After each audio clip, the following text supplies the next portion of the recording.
Crafted in Canada, Hardline's ice pad has revolutionized curling for over a decade.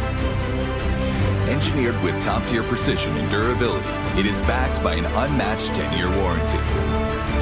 Designed for curlers at all levels to sweep effortlessly with maximum efficiency, it is trusted by the world's best curlers, including Olympic and world champions. It is quite simply the best broom in the game. Hardline. Join the revolution.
Don't forget your brooms.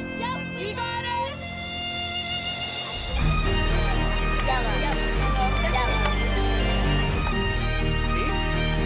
Come on up. Okay, well, what do you got? You got one, you got two, you got... Just one more throw, please. You make moments like these possible.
Crafted in Canada, Hardline's ice pad has revolutionized curling for over a decade. Engineered with top-tier precision and durability, it is backed by an unmatched 10-year warranty. Designed for curlers at all levels to sweep effortlessly with maximum efficiency, it is trusted by the world's best curlers, including Olympic and world champions. It is quite simply the best broom in the game. Hardline. Join the revolution.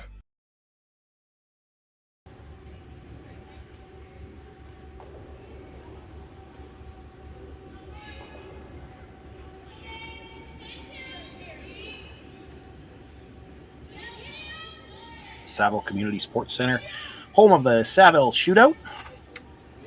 My name is Shawn Joyce. Happy to be with you for this live presentation on Curling Stadium, Edmonton. Women's action here this afternoon. Got the Michelle Englot team out of Regina. Michelle is the lead, but throws the skip stones as well.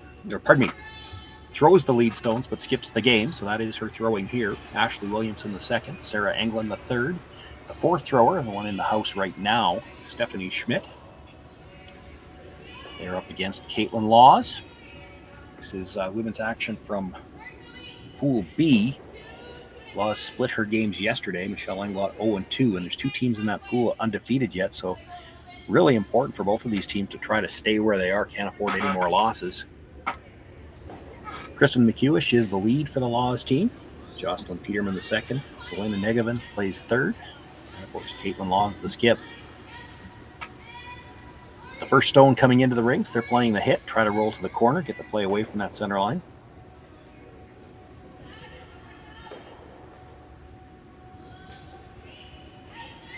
Twenty teams began play here yesterday morning. Round robin pools, 4 pools of 5 teams. You'll play everybody in your own pool and 1 game against a team from another pool. So it gives you 5-game record for your preliminary round, and the top 8 teams will advance to the championship round on Monday. Still 5 teams on the women's side that are undefeated.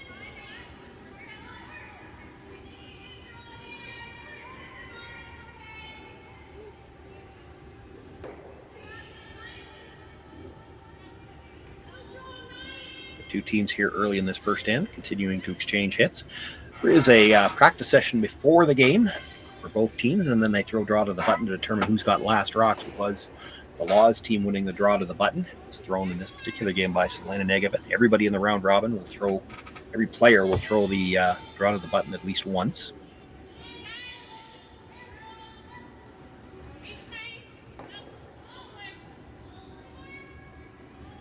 With the hit, now roll to the other side of the house.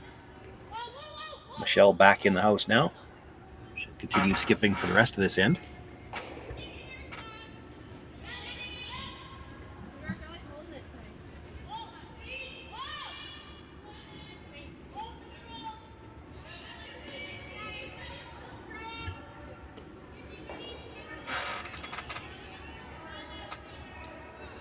Ashley Williamson looking for the hit. She'd like to keep the shooter in place somewhere. Does roll just to the edge of the 8-foot.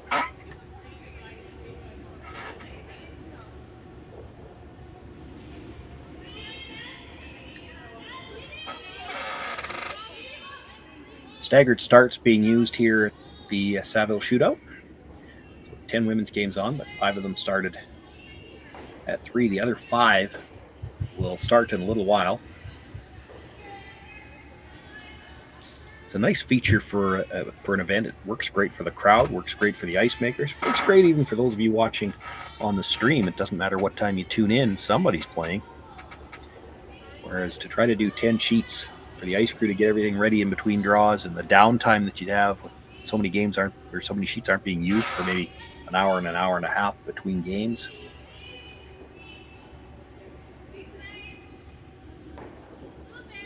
I'll be honest, it's only been around for a couple of years. I didn't really have the opportunity to use it as a player. I don't know how the players feel about it, because you got to keep track of what time your game is. Mind you, in a round robin competition like this, you know your games before you even start the competition. That works out well.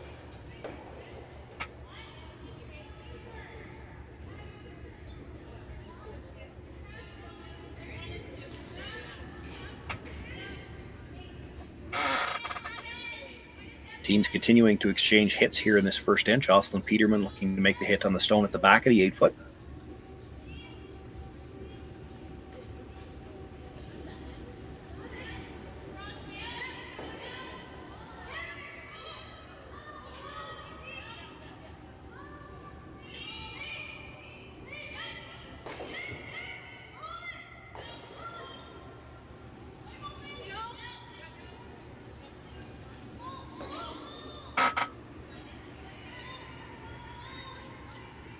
Third stone thrower for the Englot team, Sarah England.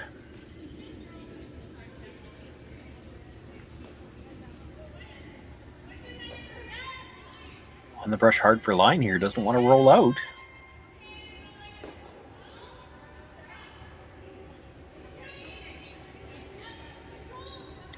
And it will.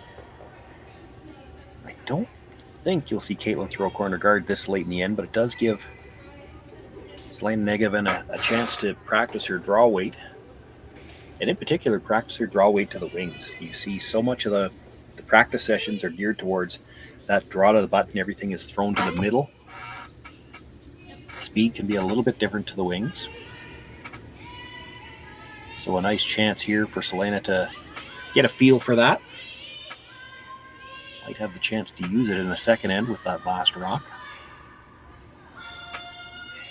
Probably hoping for a blank at this point in time. Sweepers look like they're hoping this rock stops.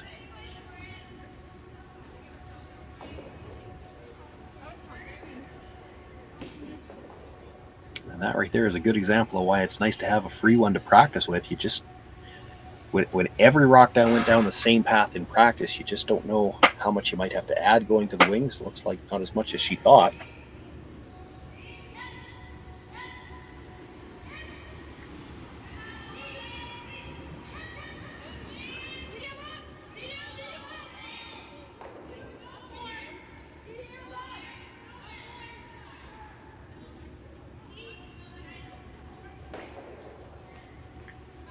Two teams in the pool that are undefeated, Tabitha Peterson out of St. Paul, Minnesota, Gracelyn Richards from here in Edmonton. We'll both be on the ice this afternoon as well.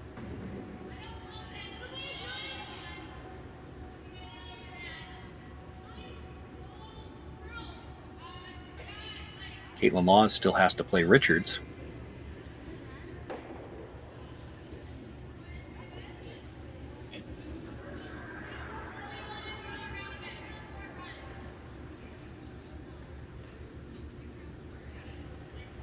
Looking ahead at the draw, that's Michelle Englot still has Richards to play as well. So both of these two teams needing the win today, but still might have a chance to help themselves out playing against one of the leaders in their pool later on.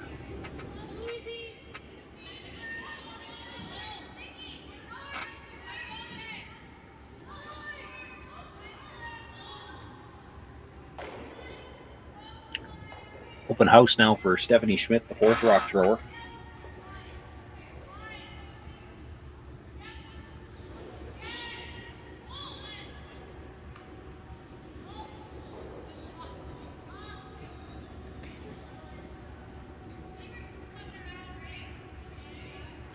This was her last stone. You might see her try to throw something over towards that red stone just out the back of the house.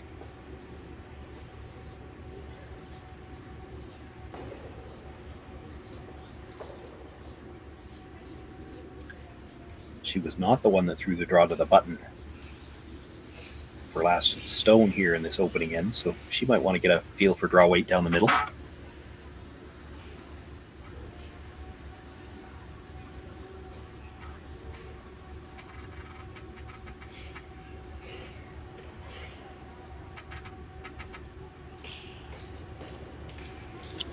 Not sure that it made it into the rings, but it's probably a little too tight for Kaitlyn Laws to want to ignore it. She's been prepared to play for a blank this opening end anyway. Definitely wants to roll out here, though. If she manages to hit this on the nose, it's a rock that Stephanie Schmidt can try to come around and, at the very least, perhaps get a chance for the force here.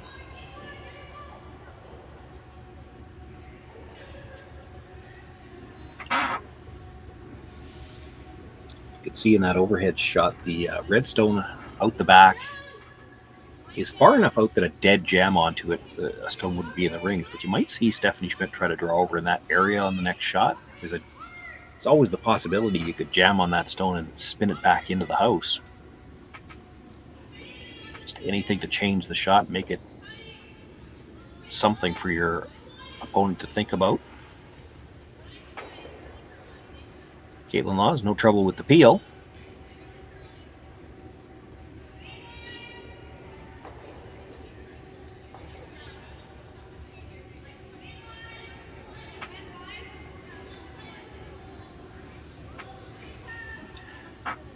So Stephanie Schmidt.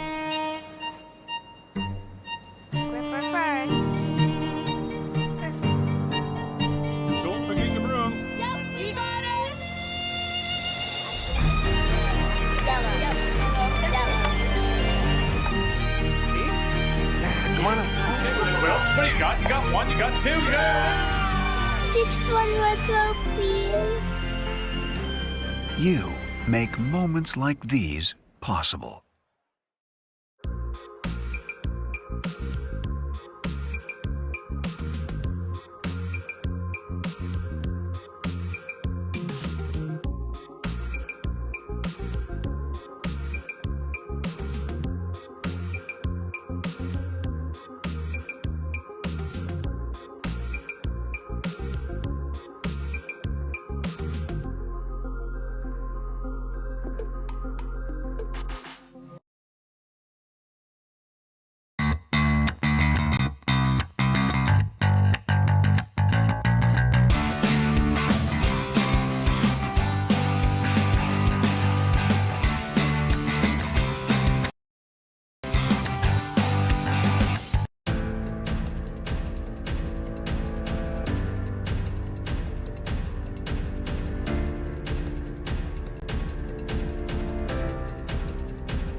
Sorry about that. We jumped the gun a little bit on the commercial break, but Stephanie Schmidt made the draw to the corner. Now Kaitlyn Laws with the chance for the blank.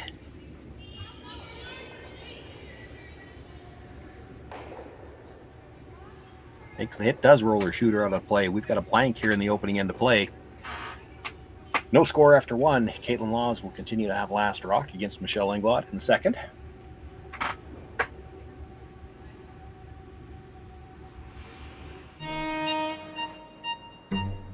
Grip her first.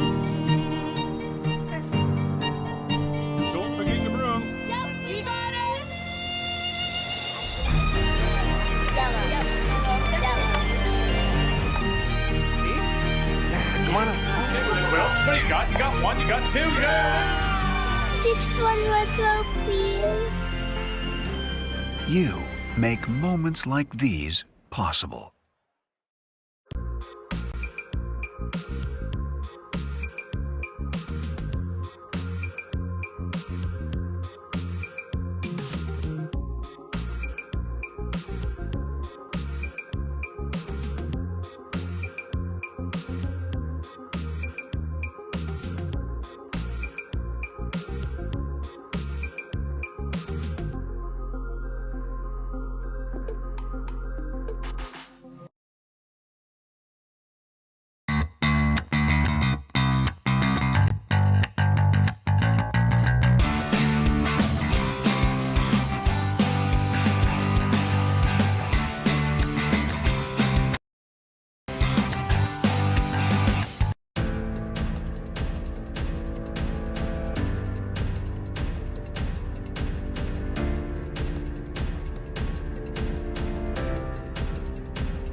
Second end underway. Michelle Englot throwing up the center guard with her first.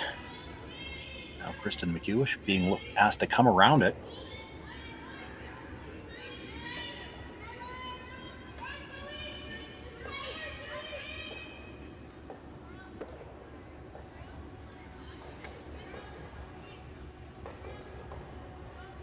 And this curled hard early. Now they're trying to make it curl extra to get off the center line and not touch that yellow stone.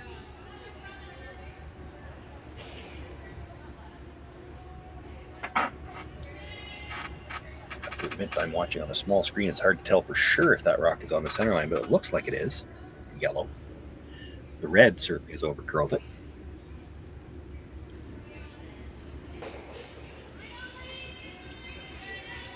So Michelle will look to come around.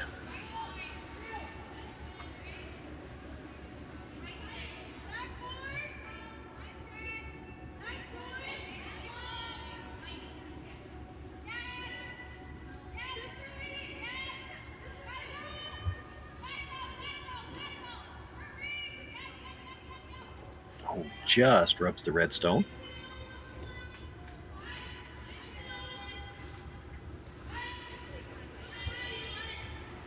We might have to have a discussion about that yellow one as to whether or not it's in the rings. If it's biting the rings, it can be hit. If it's not, it's still in the free guard zone. We're still only on the fourth stone at the end.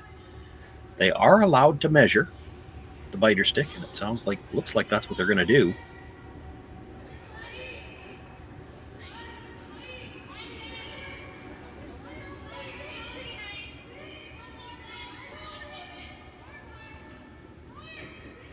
Assuming they can find it. 10-sheet facility, usually when you're looking for a measuring stick on a televised game, the measuring stick is on the other side of the building. That's Shawn's rule.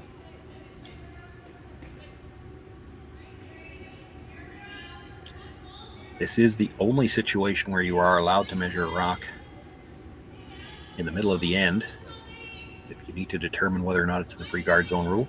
Had the two teams agreed, you just go by that agreement.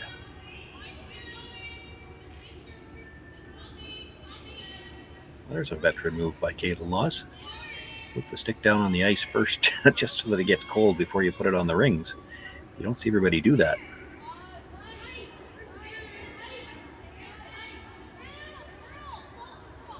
Looked like it passed by it fairly freely. So I'm going to guess that means it's not on. And you saw Kaitlyn take one more look, and that's just a veteran move. If it comes down to a situation where you might have to have a measurement now, you want to have a good idea if it looks like the rings are accurate or if they might be out a little bit one way or the other. Can't hit it, so she's going to play the come around on the other side of the sheet.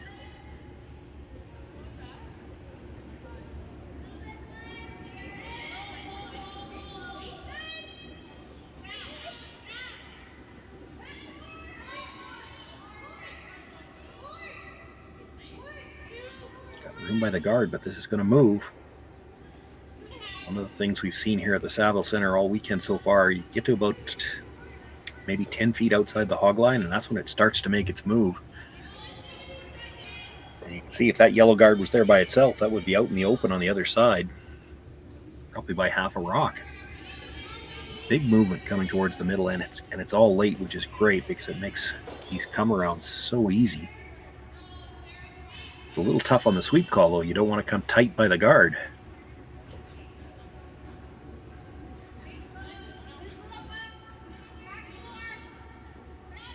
Easy might be the wrong word. It's just that they're there. They're possible.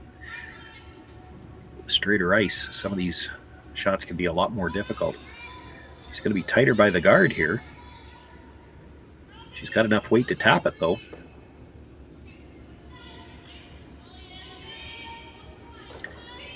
Looks like the Law's stone at the back of the forefoot, still shot rock.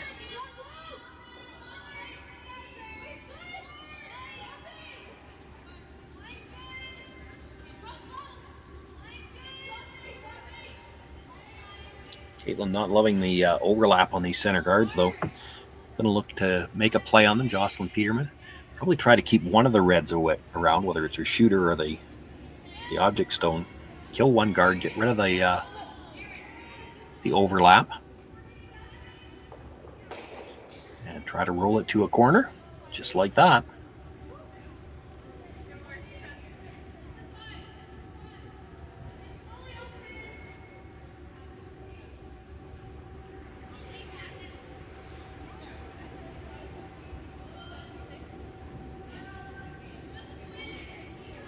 Ashley Williamson now will try to make a play on that shot stone, the red stone at the back of the forefoot.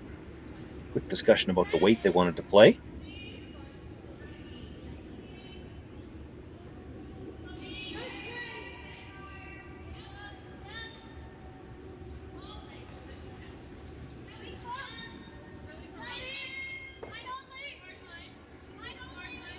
Makes the hit and actually rolls farther into the corner. I wasn't sure she was going to want to try to roll that way. Does give Jocelyn the chance to play the hit and roll over. Doesn't need to make the double. If she just rolls over in front of that stone or even right beside it, she'll be buried under a corner guard. Chance to try to pick up her deuce here in the second end.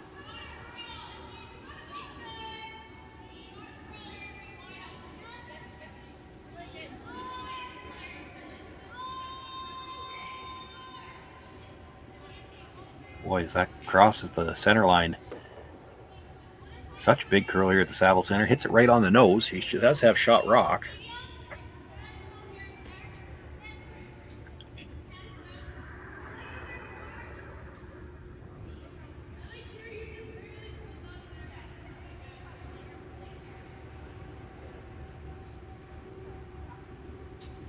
Now Sarah Englot will try to get the roll behind the corner guard. Doesn't want to roll quite as far as the first one. She wants to cut off the path to that rock.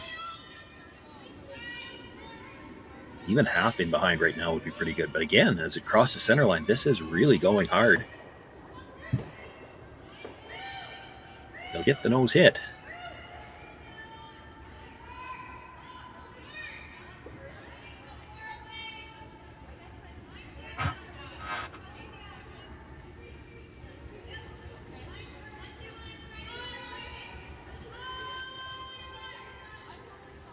Attempt number 3 for the hit and roll, this time Selena Negavan.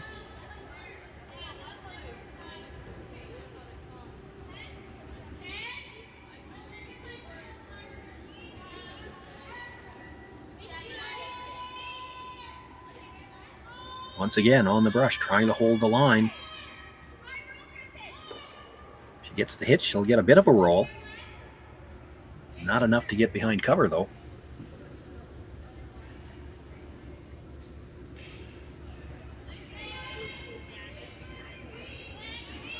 Does force Sarah Englot to play the other turn. She'll have to come across the face, still looking for the roll behind cover. I think if she hits it on the nose now, though, Kaitlyn Laws wouldn't be able to hit and roll under and still be shot rock.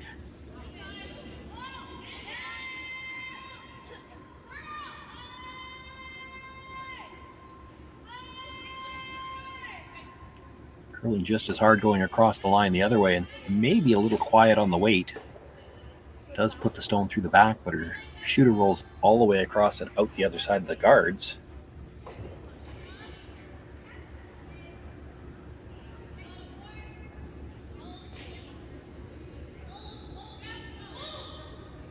Leaves Selena Negavan a chance to play the come around. It is a tight corner guard, it belongs to the other team, but the way these rocks curl, you can get dead behind the guard. You've got a chance to be a corner in front of that yellow as well.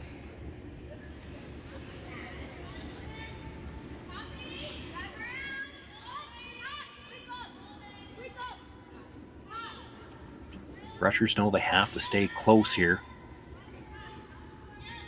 Looks like they want to go a little bit for weight. You saw how hard the takeouts were curling, so you know this is going to curl.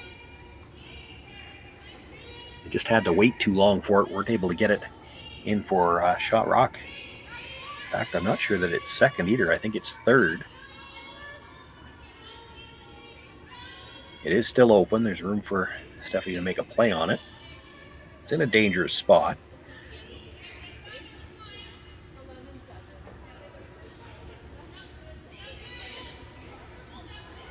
You just don't want to hit this on the broom side and jam it onto the shot stone.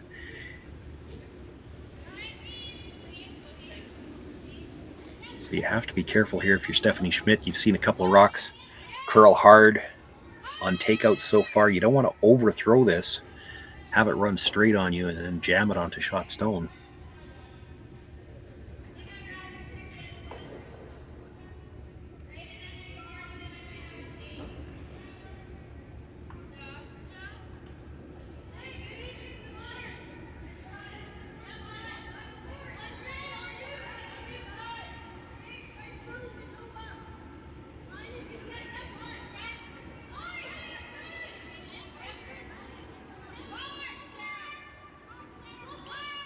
Curling up nicely. You'd like to leave your shooter out in the open if you could. This is going to roll under a little bit. Well, that's not ideal because it gives Kaitlyn Laws a chance to play the same shot one more time, and if she makes it, that stagger on the front two means you don't have any kind of run back available. If you could hit that right on the nose, Kaitlyn Laws would have had to try to come around your shooter, and if she makes it perfect, you would have had the run.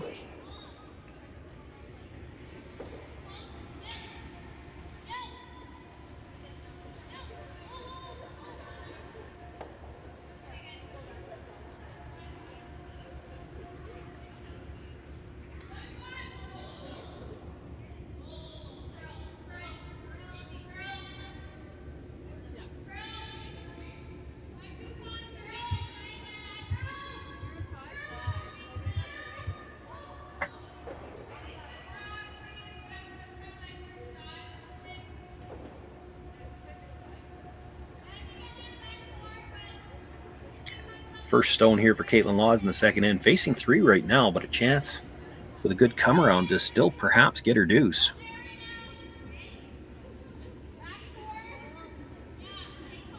Nothing out of the brushers yet. They're staying close. As it crosses the hog line, you know this is going to start to curl. There's the big movement. Trying to come right down towards the corner of that yellow shot stone. Sits in the corner of the 4-foot herself. Does have shot rock.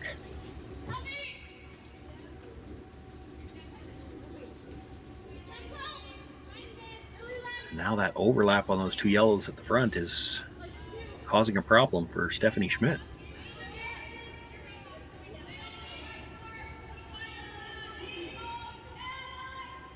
Could play the draw, the corner freeze that she's looking at. It's just that it's really hard not to leave a squeeze double.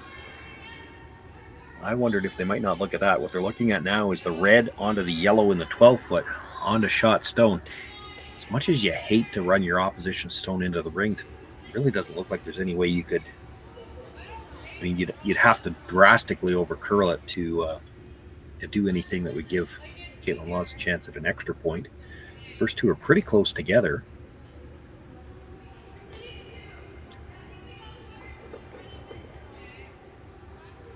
You could make red onto yellow onto the shot stone.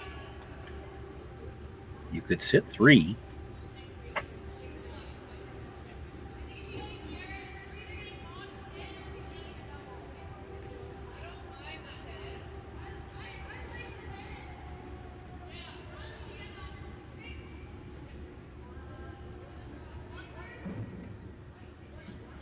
Not sure I see anything else that's not going to give up a shot for 2.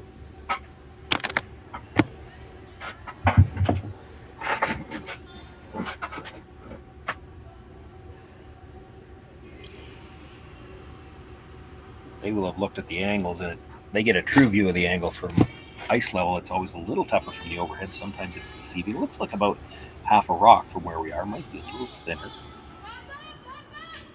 But she needs to make this shot.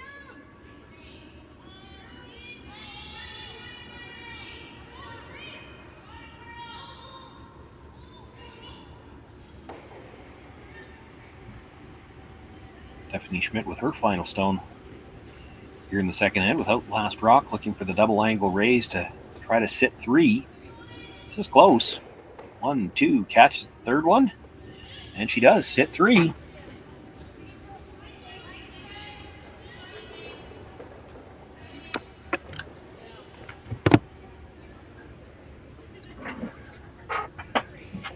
A few fist bumps after that throw, and deservedly so.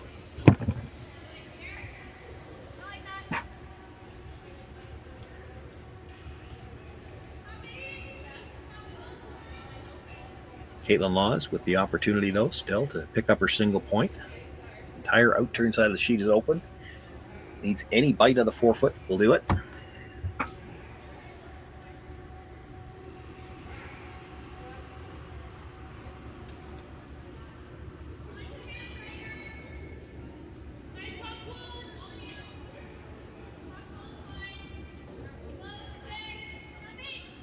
The brushers will give you a bit of an idea as soon as she lets go. And they're just cleaning. That's usually a good sign. You know the line will get back to the center line.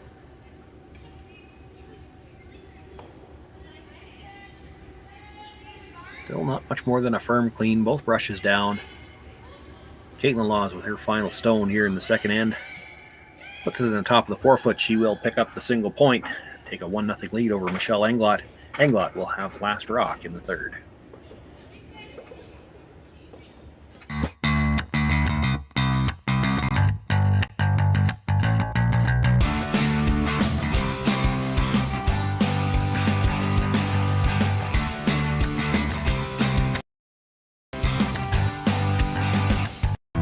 Stronger agronomics, better returns,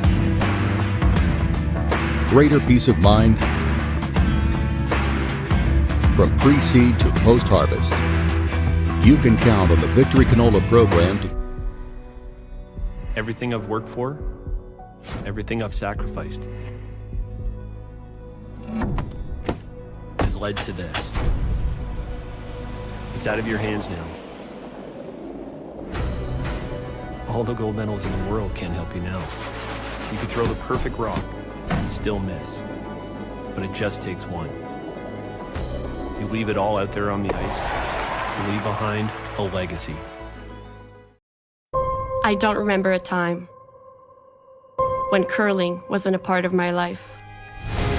When I wasn't putting in the sweat and hard work to be the best that I can be. Clocking in the time, the effort to practice day in, day out. Curling is more than just a game. It's a family, a community. And when it's time to play, I know I'll be ready. Hardline, supporting hundreds of our next generation athletes.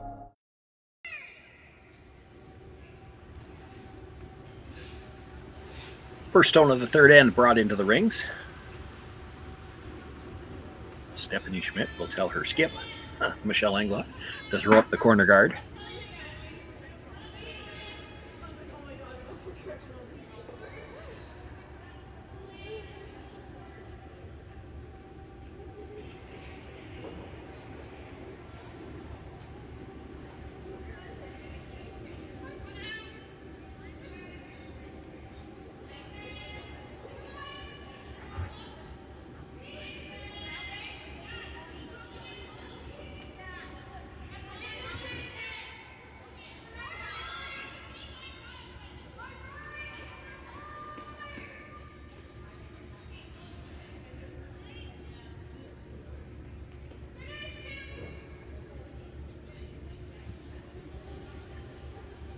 Kristen McEwish being asked for the guard now.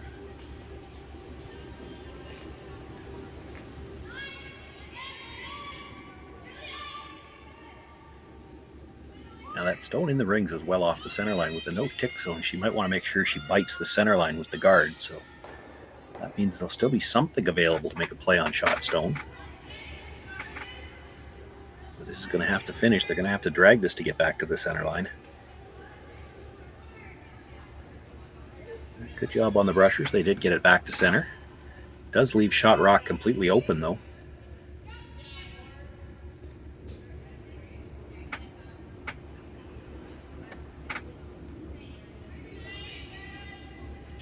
Talked about ignoring it and coming around, but when you can see all of that rock plus enough air to get underneath, Michelle's going to make a play at the hit and roll.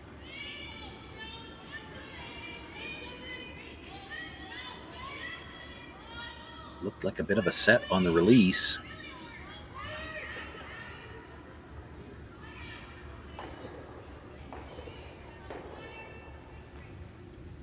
Gets back to the nose, stays right there.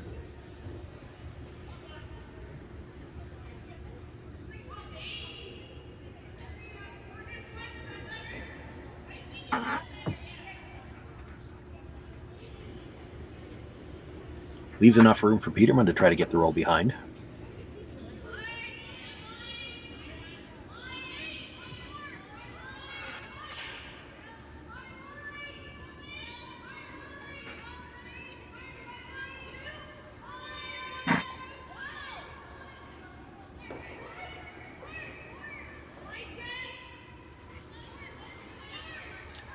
gets a roll, but still leaves it a little more than half available. Also the 5th rock of the end, and I think that was Michelle looking over her shoulder just to make sure. That's 5. We can hit the guard now. So asking Ashley Williamson to make the hit on the guard. And she'd like to clip the one in the rings on the way by. Keep her shooter out front for a second corner guard. This is close. Might overcurl on her. Does. Just stuffs it on the stone in the rings.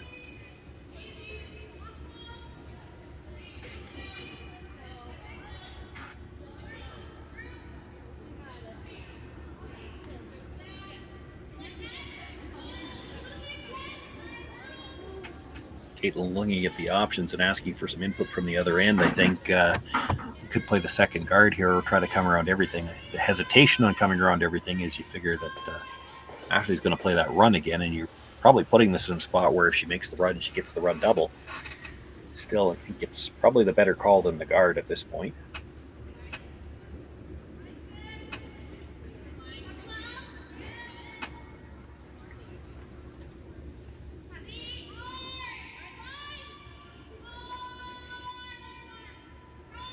Boy, they're really going to have to get this by the red. I don't know. It's got the weight.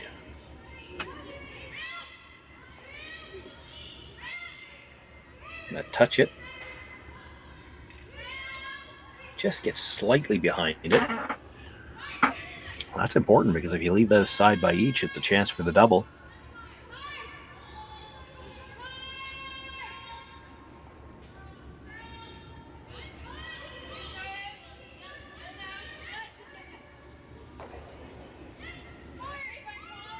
As it is, Ashley Williamson with a chance to make the hit and perhaps roll behind the red stone.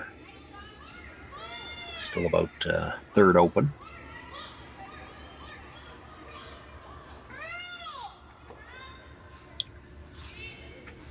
It's close here. Actually touches the back end of it and uses that to get into the 8-foot.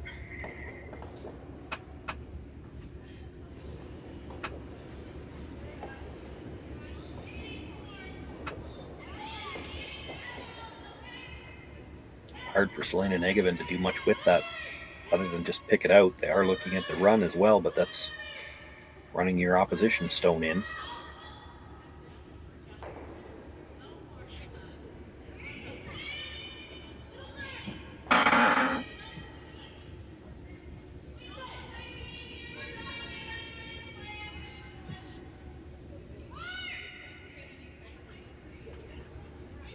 Rather than discuss the options from opposite ends of the rink, she's calling Selena down. Wants to take a look at probably how much separation there is between the two of them and where they might be able to put this stone.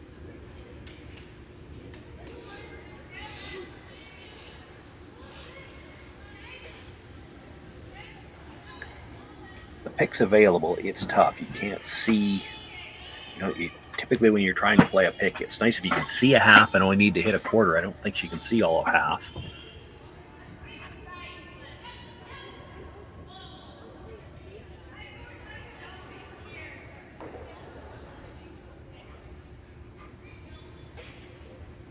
So it looks like what they've settled on here is they're going to play the corner freeze to the yellow stone, with plan B being they can always touch the red stone and have the shooter stay right there kind of in front of that yellow.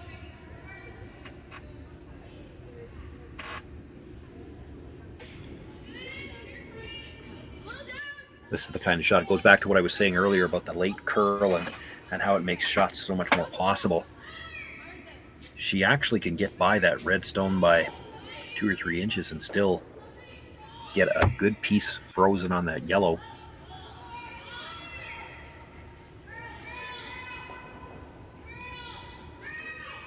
Even though there's only a few feet between them, a couple of feet between them.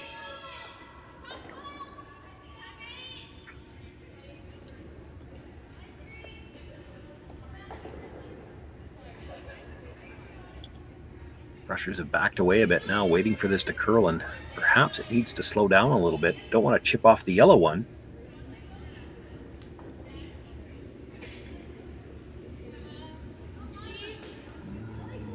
Yeah, that might have left room.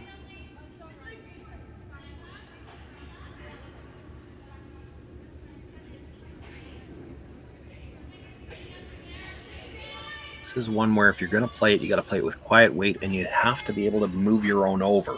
If you just hit it right on the nose, pass it by the yellow, you'll leave a double. So she needs to hit the red, catch a little piece of the yellow. You'll remove the one red, leave your shooter right there, and hopefully move the yellow over so you don't leave a double. You can either move it over just a little bit and try to keep it behind the two centers, or move it really big, try to get it behind the corner. That's tough to do with this weight. This is going to drastically overcurl, hits the other red. Move some things around when the dust settles. It's Englot sitting 1. Second and third belong to Kaitlyn Laws. And there might be a shot here. I think that's what they're playing. You hit the red-yellow in the middle. The red goes back onto the yellow shot stone. Your shooter comes across, takes out the yellow. You could be sitting 3 after this.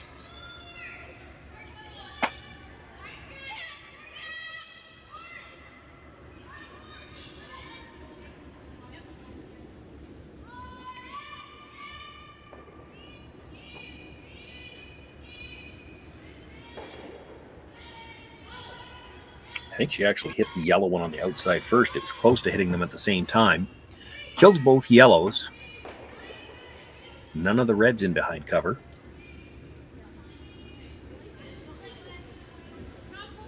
But she does sit 3.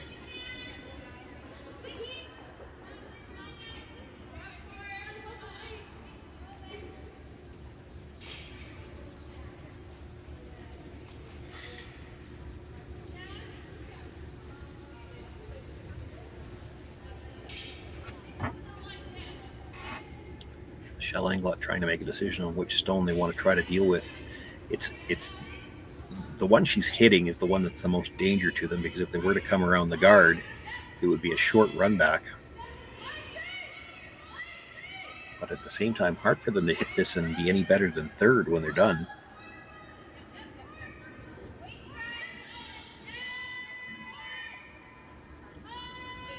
Gonna have to go to get this by the guard.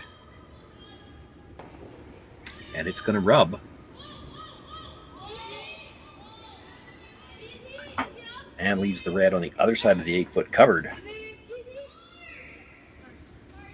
Kaitlyn Laws sitting 3 right now. 2 of them are buried.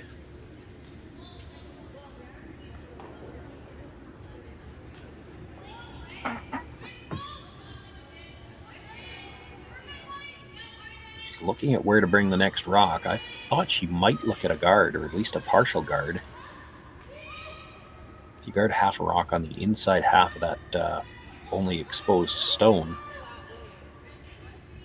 there won't be anything for Stephanie Schmidt to hit. You'd be concerned she comes right around everything, but that's a tough shot.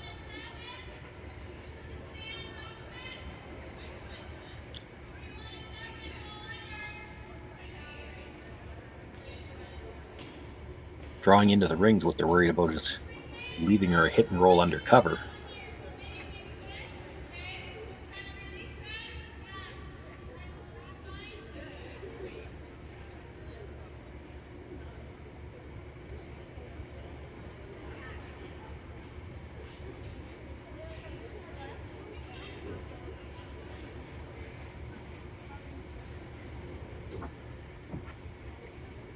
Looks like with that ice, they're trying to get both shots out of one. If you come full 12-foot or even biting the 8 just across the center line, she wouldn't be able to hit and roll in off the stone in the 8-foot. And if she makes the double off the stone you're about to throw, she'd still be no better than third.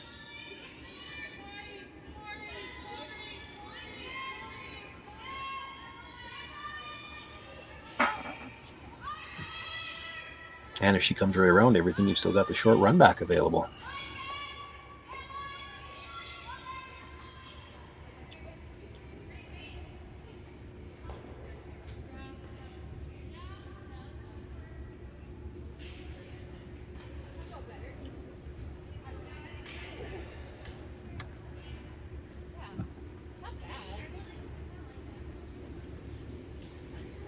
Kaitlyn Laws with a 1-point lead here as we play in the third, sitting 3 already.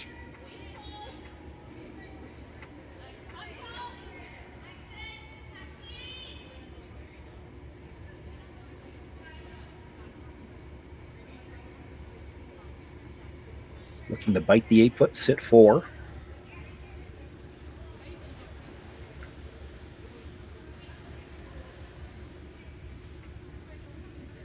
Boy, that's pretty good right there.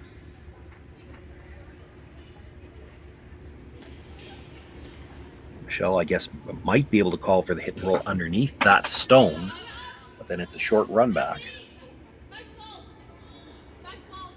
Looking at whether or not they can make it a triple, I think.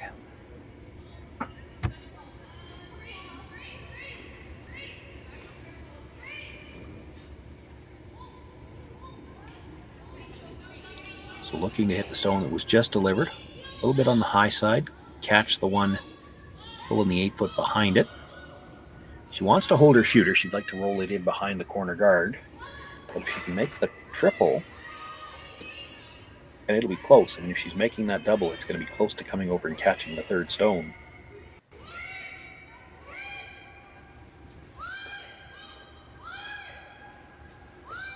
If she can roll behind cover, it's a stone that Kaitlyn Laws isn't going to be able to remove. She'd have to be careful not to leave a double on her last one, or it could be a deuce still.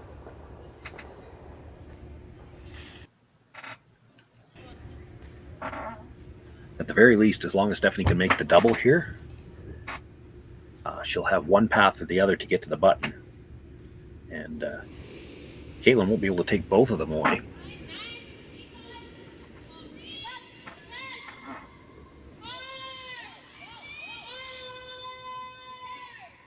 Close. 1, 2, catches the third one. Needed to be just a hair thicker to hold the shooter. Does spin that rock to the back of the 8-foot. More importantly, she's got paths on both sides now to get to the button. Kaitlyn can't completely take that away with one rock. She's going to do the best she can. Try to put this right on the center line. Again, biting the 8-foot.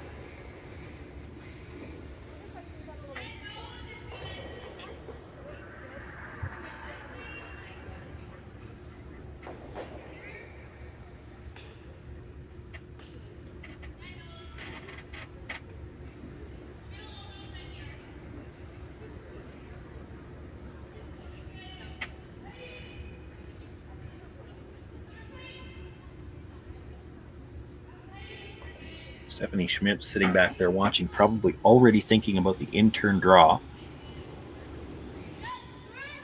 Just because right now that looks like it's going to be the side where she's got a little more room.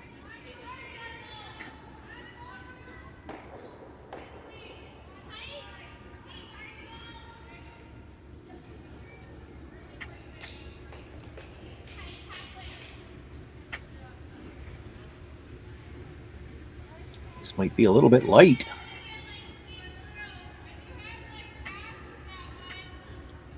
Ends up in front of the rings. Gives her a little more room to make that in-turn draw. Guard shouldn't be a factor. This is just normal draw to the button ice. She could have got that to the top of the 8-foot. She might have had to go wide enough to make sure she gets by the red stone. Shouldn't be a factor where it is now.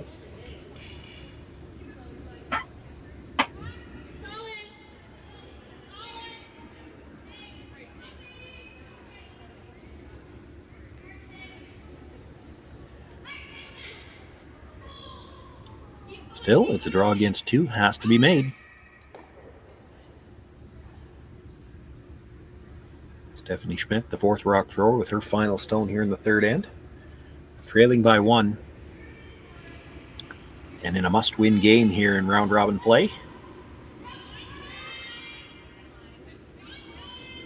Needing to just about bite the 4-foot to pick up her single. Pressure's staying close early. Having to wait for it to curl now, trying to help it curl. She's off the corner guard now. It's a question of where is it going to stop. They were sweeping for curl. And Will put it right at the back of the button. Stephanie Schmidt with a nice draw. Single point on the board for Michelle Englot. We're all tied up after 3 ends of play. Kaitlyn Laws with last rock in 4th.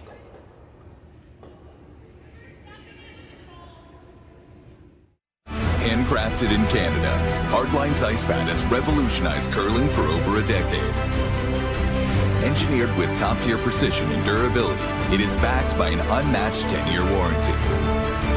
Designed for curlers at all levels to sweep effortlessly with maximum efficiency, it is trusted by the world's best curlers, including Olympic and world champions. It is quite simply the best broom in the game. Hardline. Join the revolution. Imagine being able to stream every curling game from every sheet from any event, be it your Wednesday league game, bonspiel, or corporate event. Curling Stadium offers an all-inclusive streaming solution featuring high-quality cameras, ease of use, great reliability, and minimal installation. Offering your sponsors customizable ad space on your streamed curling games and being able to sell video packages to your corporate events for increased revenue. With Curling Stadium, you can stream to any device, be it your mobile phone, tablet, or computer. Push the feed to your desired platform, be it Facebook, YouTube, or any other social media. Curling Stadium is simply the way forward. Where it's commonplace in other sports to televise every game, we want to do the same. Curling is a global sport, and it's time it gets the coverage it needs. Make your curling club the next Curling Stadium.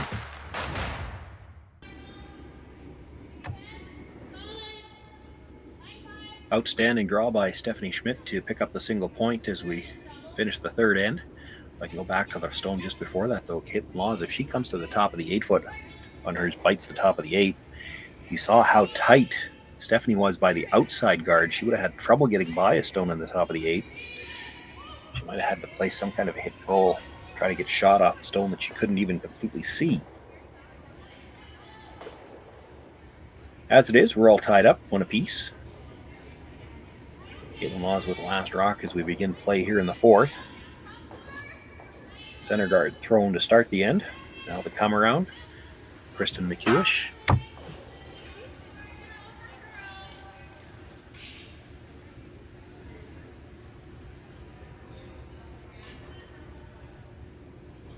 Boy, look at how much curl that is. That's going to come completely out into the open.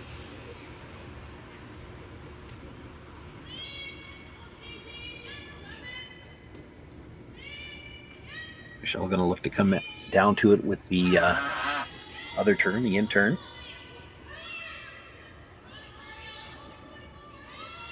I think they were asking if she wanted to throw enough to try to move it behind the tee line. With that amount of ice, I think this is just a straight freeze.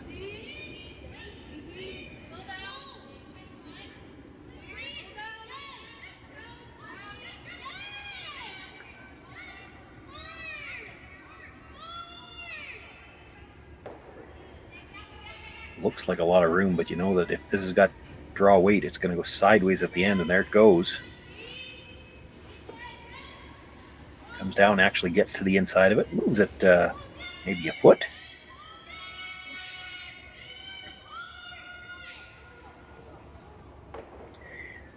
Boy, you watch those rocks curl from the hog line coming in. Some of them, if you didn't know that it's been doing that for 2 days, you'd say, well, that must have picked. But no, it's just... There's a late break point here at the Saville Center, and then they move so big.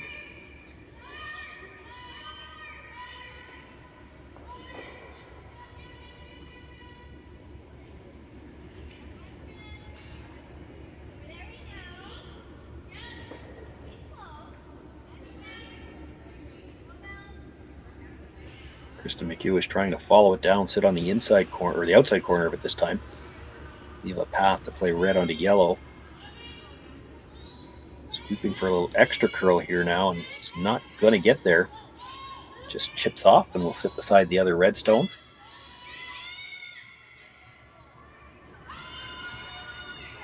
Probably leaves a double on the reds, or you could just hit the one that was just thrown and try to sit in front of the other stone. Only sit a small quarter in front of it, but he's going to play the double. Looked like the indication was try to hit the one right behind the broom first, so you might spin a little bit in behind cover. Ashley Williamson.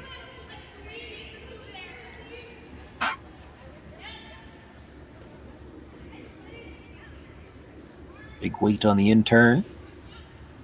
Boy, this is really curling. She actually hit the one behind the guard first.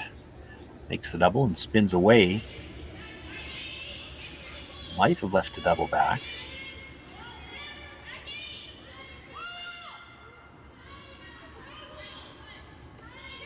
have stayed deep enough that it's still behind the other rock. Can't go after the double, I think. Kaitlyn lining up. It's really about peeling the guard, but you'd like to catch the one on the side of the 8-foot on the way by.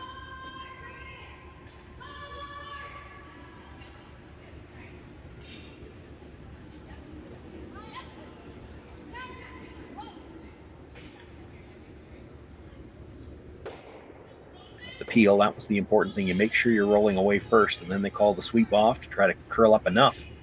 Catch that stone on the side of the 8-foot, which they do. Shooter stays in play, but far enough over that it's not protecting any of the rings. Just the shot stone and the top of the 8-foot belonging to Michelle Englot, and a couple of red stones that are really not good for much other than tripping over.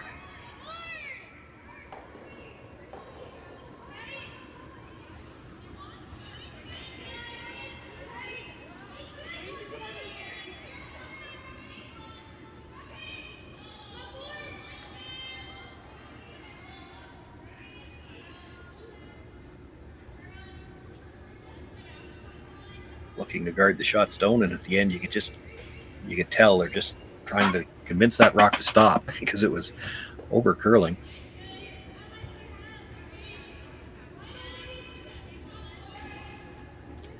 Left maybe about half of it exposed. Could play the run double again.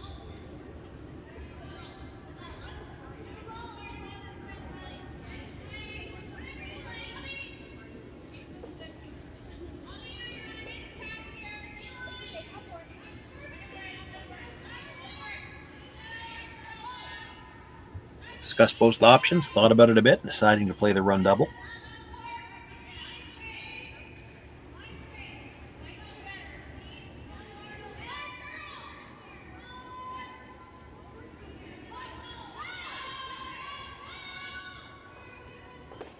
Makes the hit. Oh, just by the second stone. Does get the shooter out of the way, though.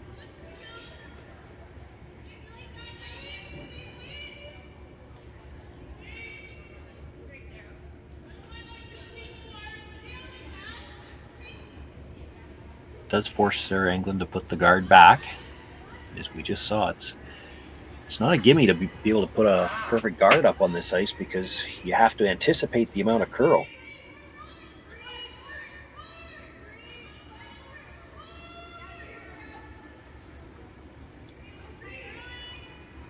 This rock already getting tight to that center line.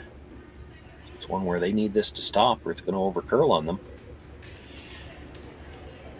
Still sliding, still sliding. That does come to rest, guarding most of that stone. Certainly no chance for the pick this time.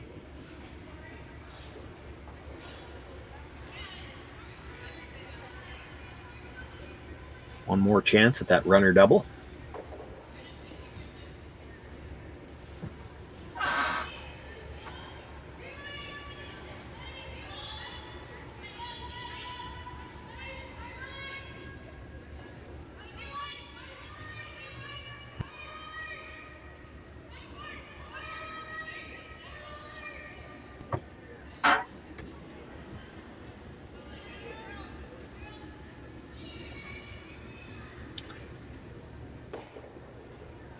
Elena Negavan with the big weight there does catch that one red stone. That's one less rock to trip over now.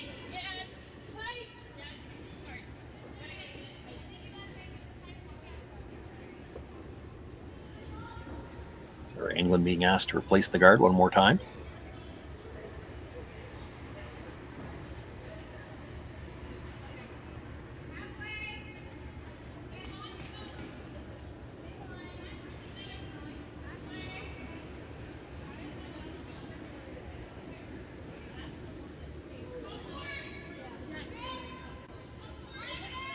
This one's got a little bit more line, so they can afford to sweep this one into position.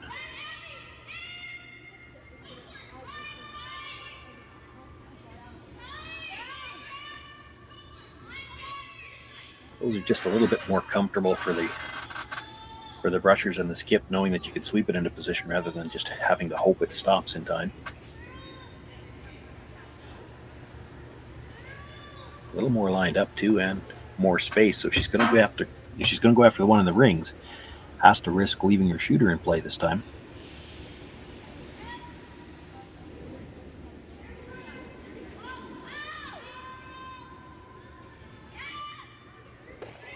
Makes the hit. Does clip the stone out of the top of the 8-foot. And does leave her stone for a guard just off the center line. It's the only way she could make it, though.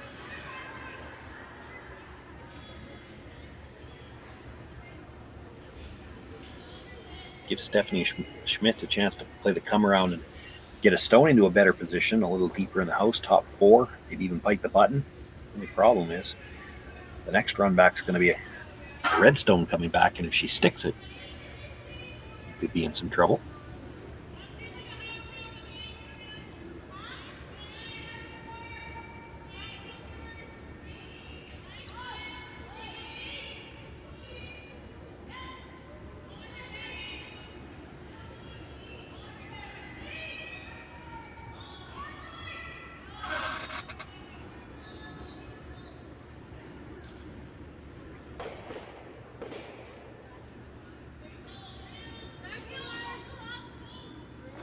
Rusher's cleaning early. That's usually a sign that the weight's close.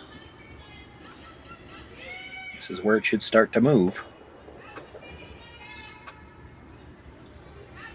Moving big, they might think it's a little warm. They were hesitant to start the sweep. Could have afforded to go on that a little bit more. She bites the top of the 4-foot. Also left a small piece of it exposed, though. Needed to brush that just a little bit. I think maybe they were afraid it was going to slide on them.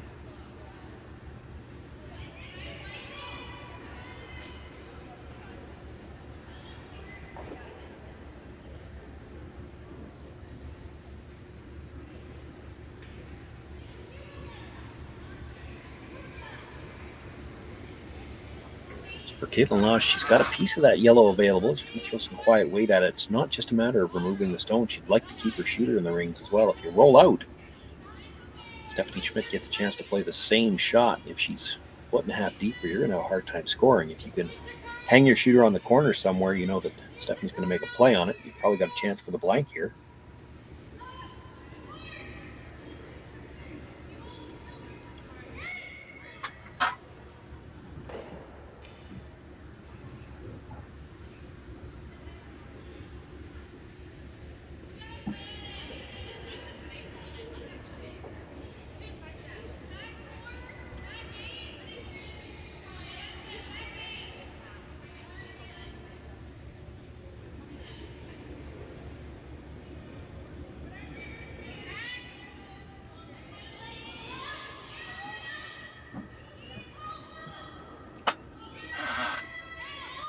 Kaitlyn Laws with the quiet attempt on that shot stone. Nice line by the guard. Needs to hit it thick enough to remove it. Just hit it thick enough and just hard enough to get through the back. Actually leaves her shooter partially under cover. She'd be trying to roll more open than that. It's left a similar shot for Stephanie. Still has to be made. And if she does get under cover here, Kaitlyn will have lots of rings available to score her single point.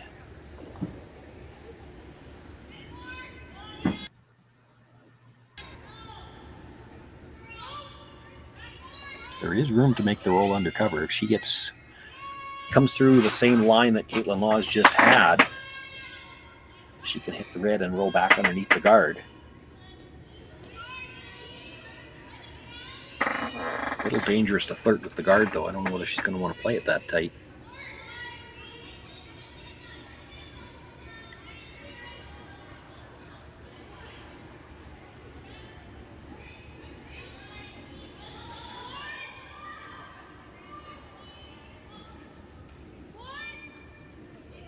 Pressure's indicating this might be a little bit more weight than what they were calling for, so they'll have to wait for the curl.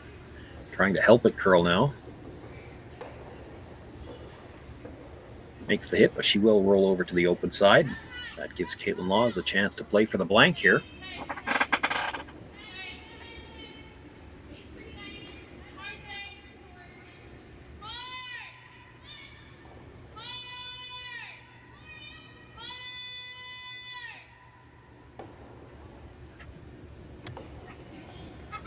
looking like points are going to be at a premium here in this women's matchup. The blank end here will be tied 1-1 going into the 5th.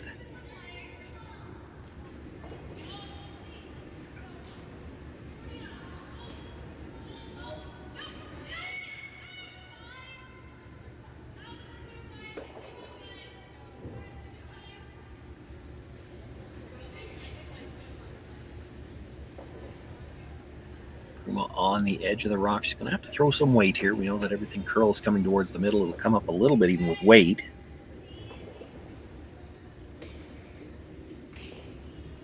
Nice throw, just cleaning it.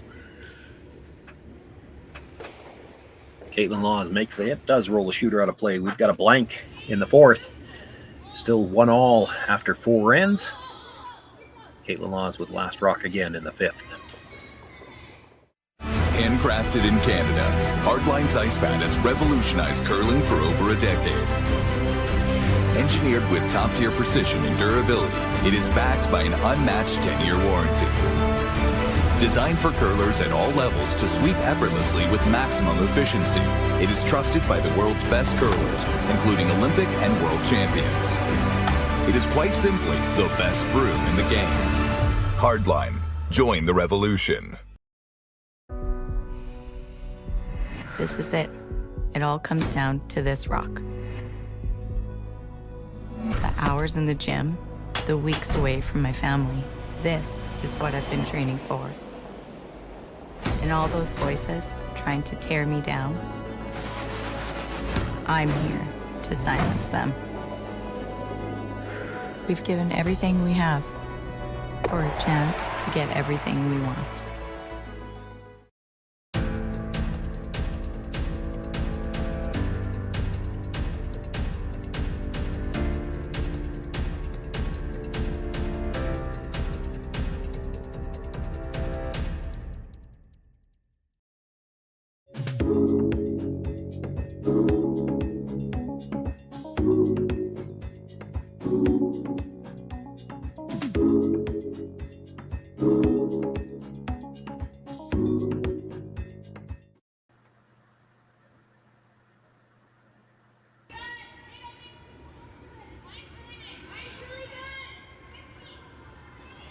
One all after 4 ends of play here in our feature matchup. Teams have the opportunity, or the option, I guess, to have a break at the end of 4. So as they take their break, let me update you quickly on the other scores here. As quick as I can, considering that I didn't have the right screen up. Tabitha Peterson, Gracelyn Richards, the 2 undefeated teams in this pool playing right now. Peterson leads by 5 to score 5-3 as they play on the 4th. Richards has last rock there. Corinne Brown and Serena Gray Withers tied 3 apiece as they play in the 4th. Gray Withers with the last rock there. Selena Sturmey 3-2 lead right now over Mila Plett. Plett with last rock. Taylor Reese Hansen and Carrie Anderson tied 3 apiece. Those are the 5 games that started at 3 o'clock. 5 more games in this draw number 7 will start in about 20 minutes. So lots of action, all available on Curling Stadium in Edmonton. You can find the games on our YouTube channel. And if you're talking to somebody about how to find a game and they haven't found it, you can also go to curlingzone.com, check on any of the line scores that are there. You'll see the little red arrow.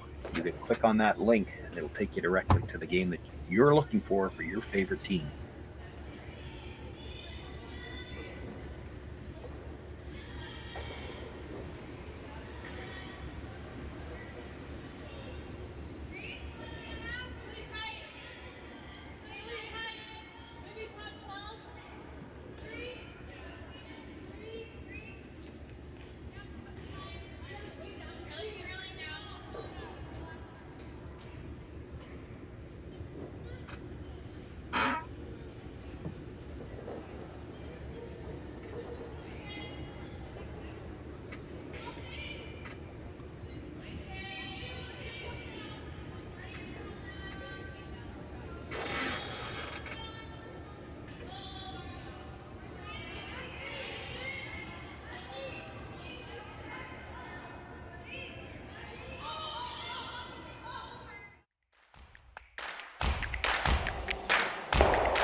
Handcrafted in Canada, Hardline's ice pad has revolutionized curling for over a decade.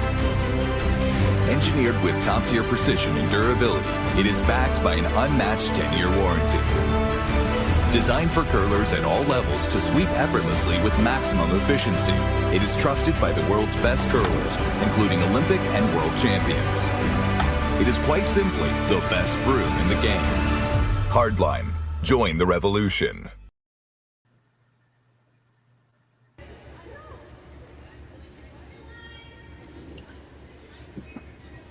Fifth end just underway here. Shawn, Joyce with you live from the Saville Shootout. Women's play on here this afternoon. Kaitlyn Laws with Last Rock in a 1-1 tie against Michelle Englot as we play here in the fifth.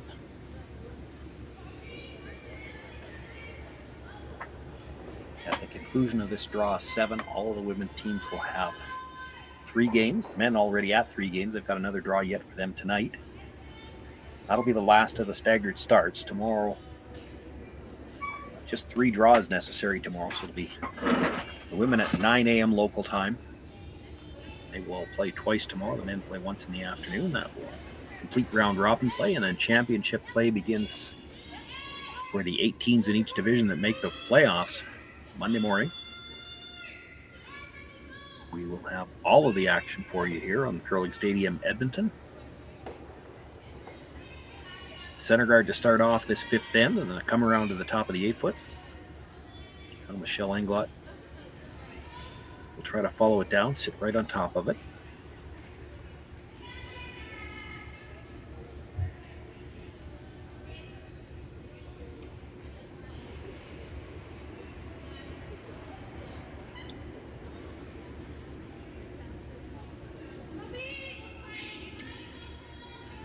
These top competitive teams at this level are thinking even earlier than this about the odd and even ends. And that affects your strategy a little bit. For Kaitlyn Laws, she would love to be able to get a blank here and keep Last Rock into the 6th end. She'd then have 2 hammers left to 1, presumably anyway. Michelle Englot, on the other hand, would love to see a single point go up on the board this end, and she doesn't care which team scores. If she steals one, she takes the lead. If she gives up one, she gets the hammer in the even ends. The only thing she really doesn't want to see is a deuce or a blank.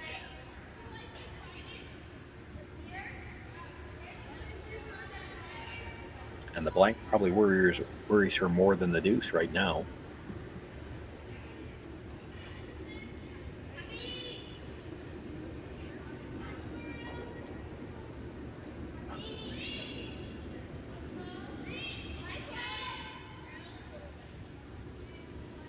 Michelle slipping to the back of the 8-foot. Another chance for the Laws team to bring a stone into the top of the rings.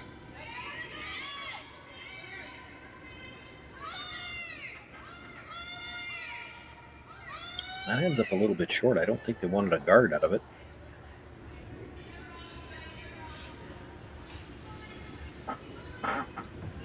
The Englot stone at the back of the 8-foot is shot rock for now. Ashley Williamson being asked to come into the rings. Not quite to the corner freeze, but she'd like to leave an angle where she can play it onto the red stone later on if she needs it.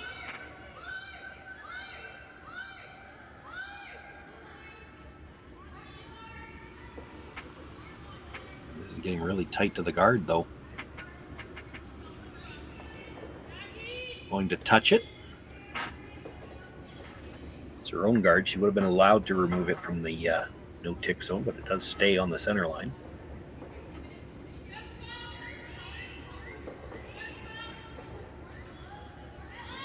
Probably more rocks up front than Kaitlyn Laws would like to see right now.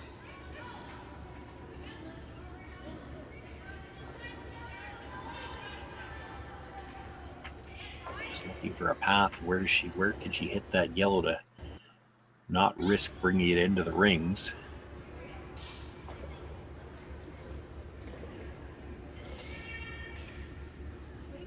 First thought was to play the peel on the yellow guard, try to put it between the yellow and the red on the other side of the sheet and roll the shooter over. Some risk is there.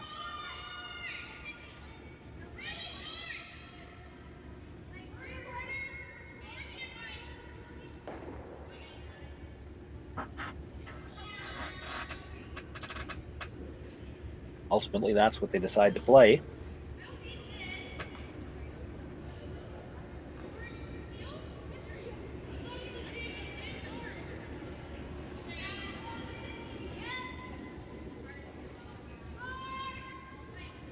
On the brush right out of her hand. Makes the hit. But does clip her own out of the top of the 8-foot. So just the one stone in the rings now belonging to Michelle Englot, the back of the 8-foot. 3 guards, all off to the corner.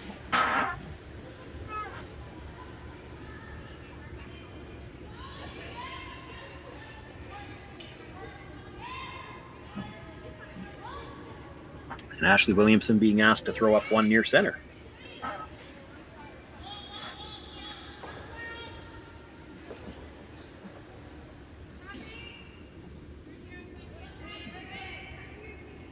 And the sweepers have not touched this one. Does not want to slide into the rings here.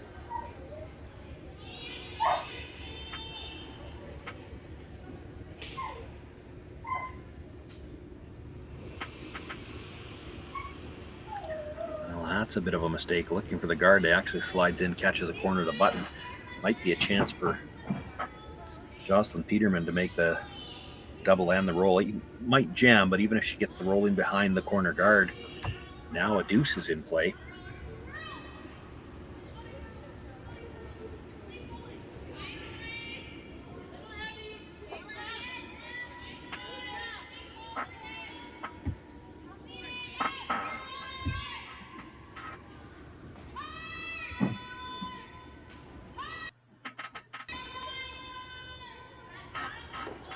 Makes the hit, does jam it on the back one, but rolls her shooter in behind cover. I do think it's the Englot stone at the back of the 4-foot that's still shot rock for now, but the bigger problem is that buried stone in the corner. The problem for Michelle Englot anyway. And sitting a little bit more comfortably all of a sudden for Kaitlyn Laws. If you're going to get forced, you may as well get forced to 2.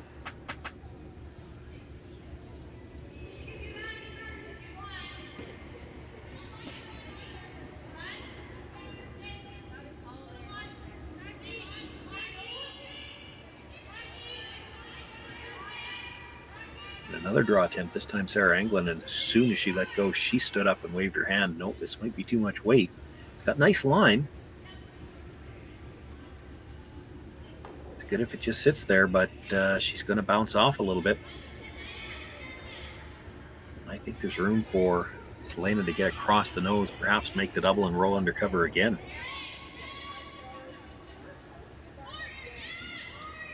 And then 3 is in play.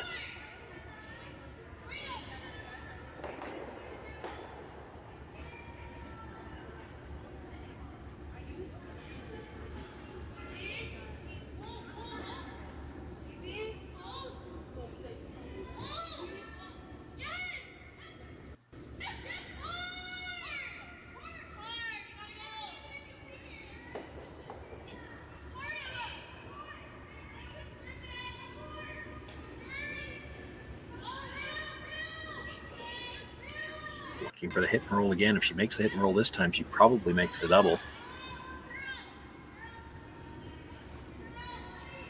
This is going to have to curl though.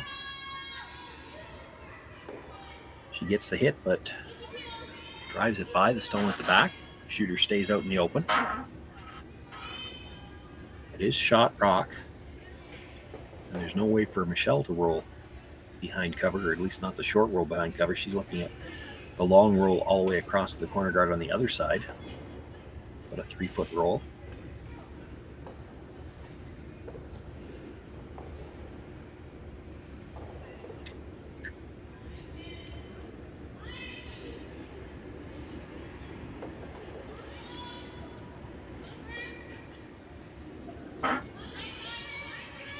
Sarah Anglin again, the brush on right away.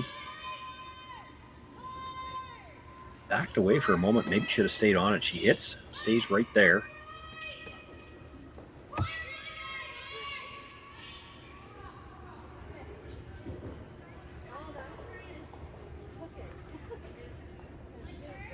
Nose hit gets the double. If you over curl a bit, you can roll behind again, but they'll probably jam it then.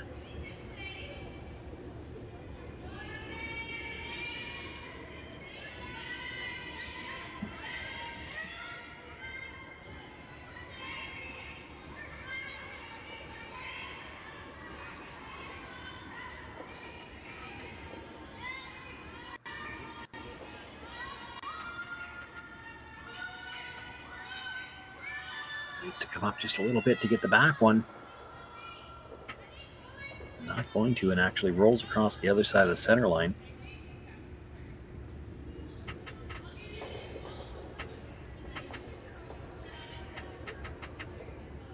Well, decision time for Michelle Englot, Stephanie Schmidt. If you were to hit that stone, when you roll over, I'm not sure you'd be second shot. And Kaitlyn could go after the back one. We're talking about a draw.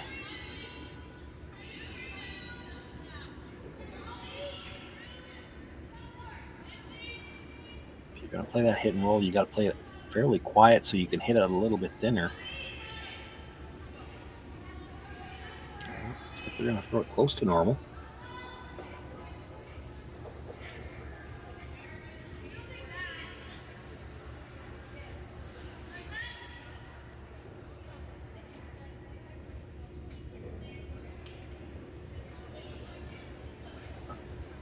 Kind of important here to roll in for second shot. If you stay for third, you should be able to make a play on the stone at the back and sit 2.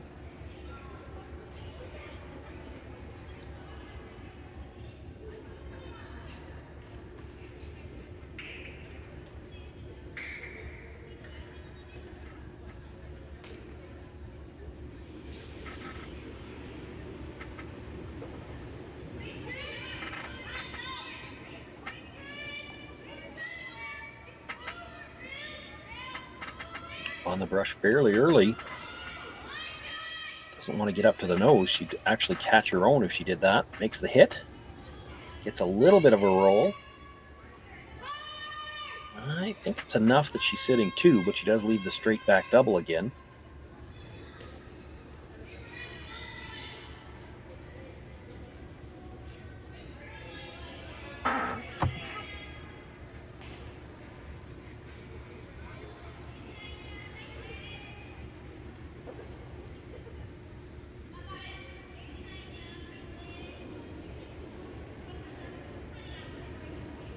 Nose hit probably makes the double now.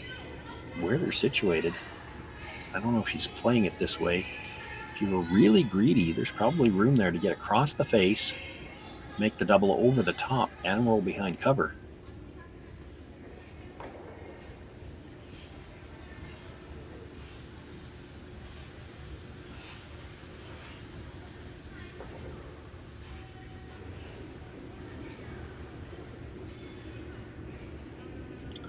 A little backwards motion on the release. This is going to track for a bit.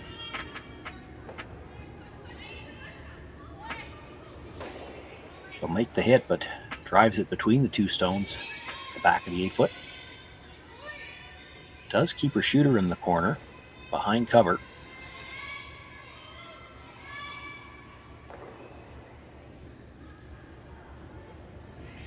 With Laws sitting second and third, Stephanie Schmidt going to have to try to come in here.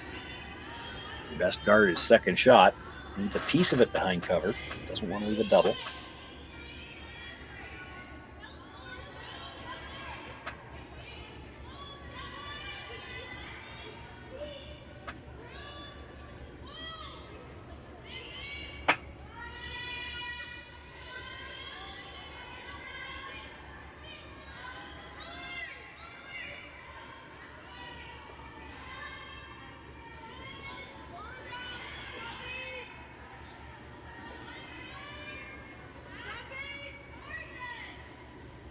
Final stone for Stephanie Schmidt here without last rock.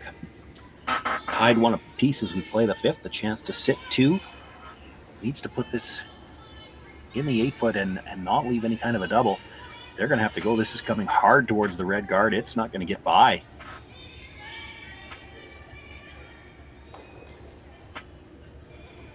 Not sure if that picked. It moved early. She ends up a little light as well, but that might have something to do with how much it moved, and that could have been a pick. So for Kaitlyn Laws, out of nowhere, a chance to potentially get 3 here. Just needs to stay anywhere in the rings.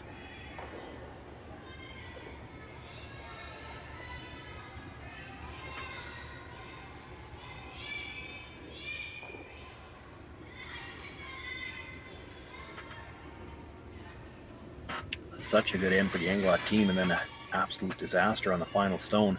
Have to think it picked.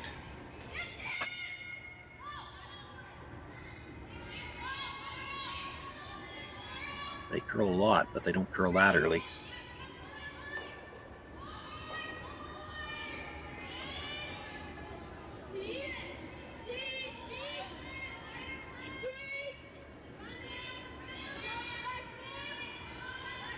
So final stone, Kaitlyn Laws.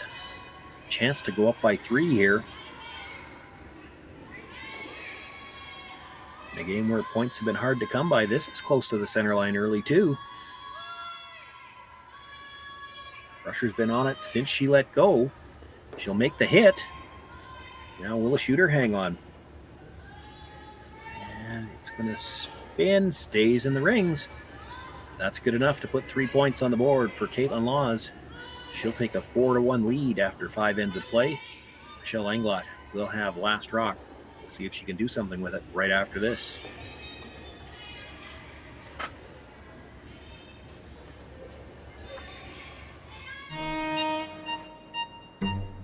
Grip her first. Don't forget your brooms. Yep, you got it. Yellow. Come on up. Okay, well, what do you got? You got 1, you got 2, you got... Just one more throw, please. You make moments like these possible.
Now just one shot. Made a big swing in that 5th end. Absolute disaster for Stephanie Schmidt, and Kaitlyn Laws took advantage of it. Picks up her 3 points. She's got a 4-1 lead as we begin play here in the 6th. First stone at the end brought into the top of the 8-foot. Michelle Englot now going to throw the corner guard.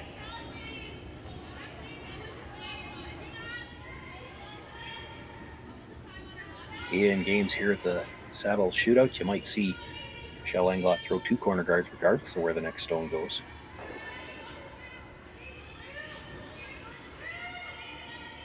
Stephanie Schmidt showing them where they'd like it to be, how tight they want it to be. That might indicate that they plan to throw 2 corner guards on the same side.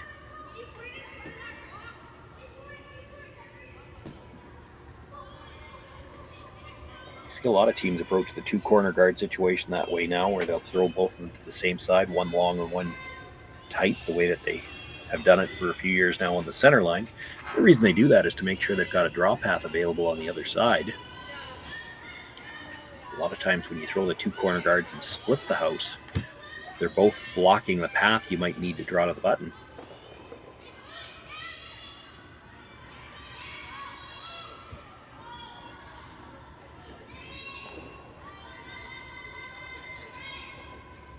Kaitlyn Laws looking for another one in the rings, but didn't want it this deep.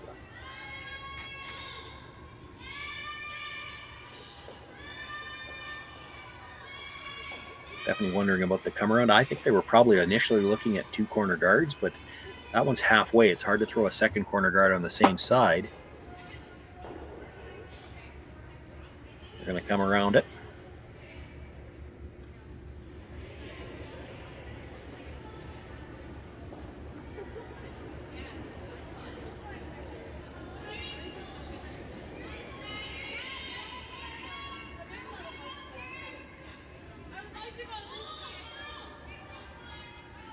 This one's curling early as well. They might have given up on that a little early. They might still have been able to get by if they stay on. Rubs off the corner guard, rolls over. She's got a bite of the center line now, so it's not able to be ticked either on this attempt. Well, Kaitlyn Laws wants to do that. It's just something she's got to be aware of coming by. Wants to get something in the front of the house this time.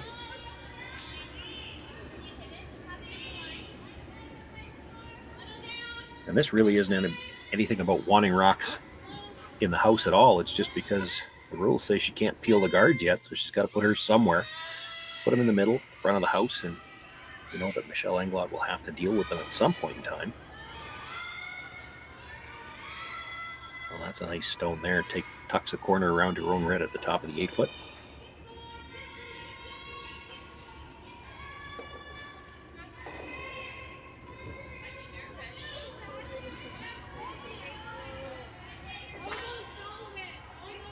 A lot of clutter in the middle for Michelle Englot. She's going to have to deal with it, but she can't really throw any weight right now. She's got to keep rocks in play.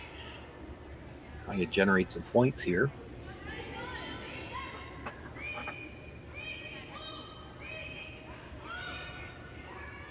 So Ashley Williamson being asked to come down, tap this, the top stone, I believe, not the one that was just thrown. Tap it behind the tee line, perhaps. Try to stay in front of the one that was just thrown if she could.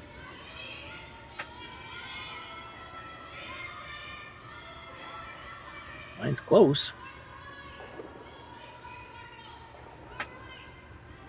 Boy, that's a really good shot. Not easy.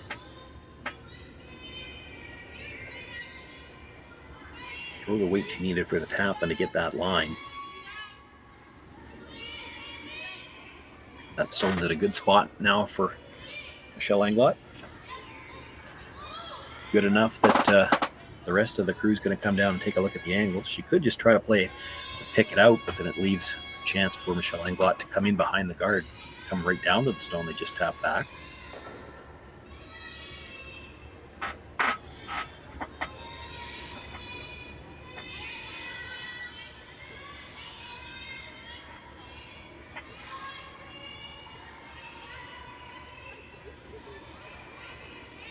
Got the option, I guess, to peel the center guard, but really that's a rock that they know Michelle Englot didn't really want there, so you're kind of helping her if you do that.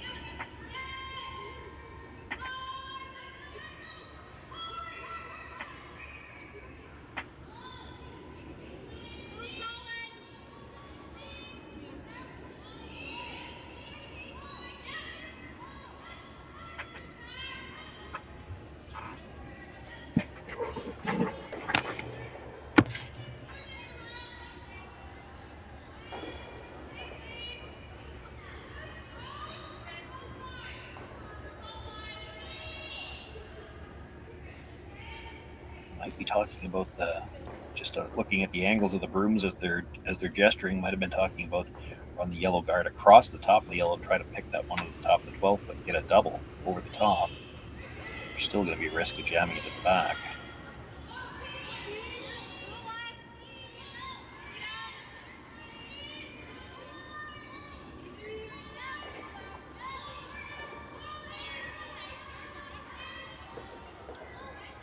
I think in the end they've decided they've got to throw the guard themselves.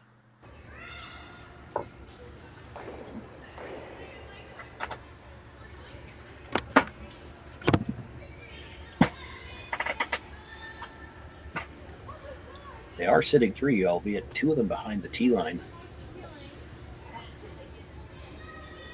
Just that Yellowstone that was just thrown, the one at the top of 12 foot's in a dangerous position, and it's hard to do much about it, so maybe you guard it.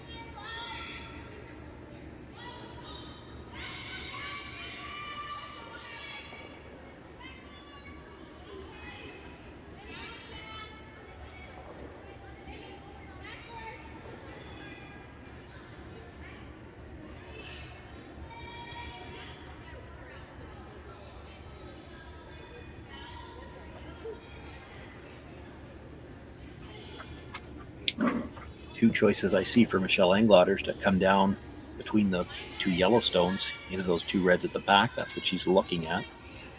The only other thing I see is yellow onto yellow into the reds, and you're going to want to throw that really, really quiet. The object there is to make sure the yellows all stay in the rings and maybe get your shooter off the center line. It's not the kind of shot I would expect to see from Michelle.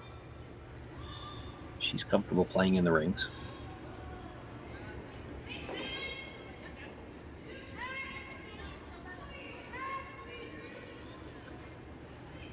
Boy, they're going to have to go to get this by the guard again, though. And it's going to rub. They've had a few of those today.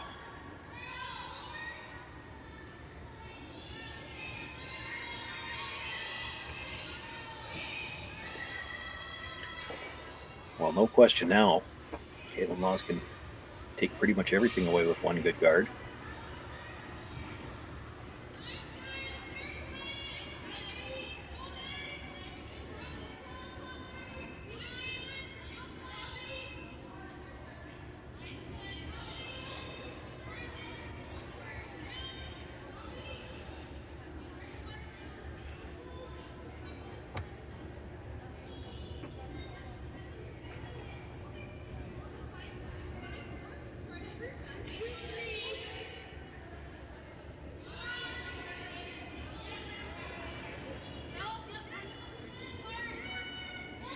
Selena Negavan looking for the guard. They have to throw really wide to keep it out there.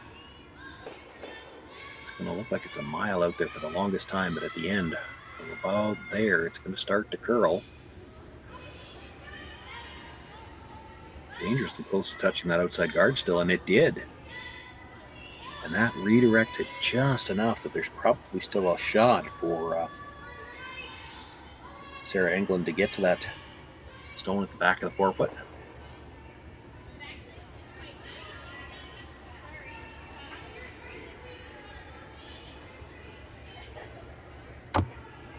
Might have left an interesting lineup on the guards out front as well. Won't see that played for a while yet, but it might be there in the end.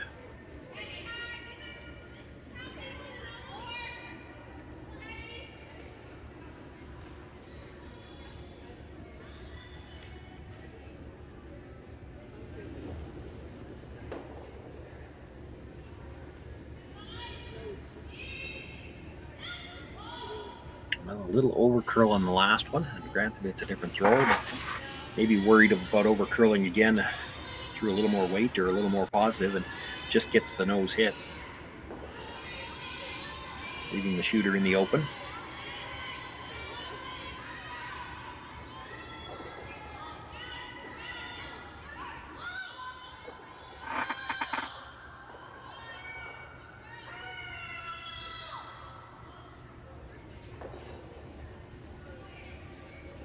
So a chance for Selena Negavan now to make the hit roll to the back of the button. And I think the big gesture from Kaitlyn Laws, if we're going to miss the roll, let's over-roll it, not hit it on the nose.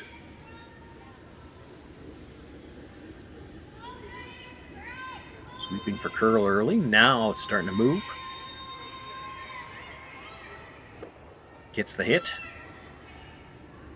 And will over-roll it, probably not by as much as they would have liked. Still leaves a bit of a pocket at the back of the forefoot. It is tougher to get at. She's going to have to get to frozen on the back one, she's going to have to be dangerously close to hitting that red stone at the top of the button, or top of the forefoot, pardon me.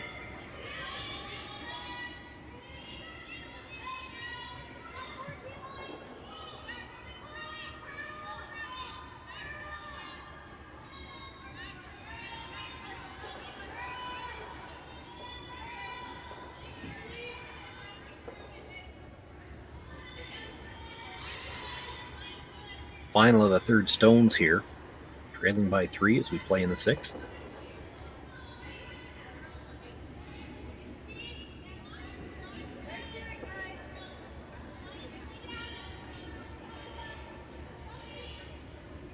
Rushers have been on this most of the way. Probably an indication they're sweeping for weight as much as line. Now they switch off, so they're both sweeping the cross side, trying to get a little extra curl. Well, they had to take it all the way down to get the weight, but it's close to shot rock. And probably buried just enough that it's tough to... She can see a sliver of the inside, but she risks dead jamming it onto a shot stone. You're looking at trying to just pick it out. Even if you lose one of the ones at the back, that probably wouldn't hurt your feelings at all.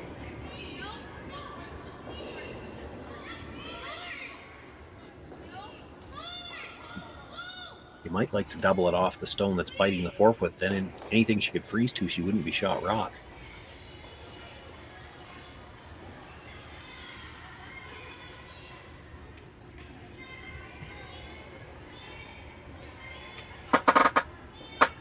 That just needed about probably another 2 feet of weight out of her hand. So they could have waited on the brush a little bit.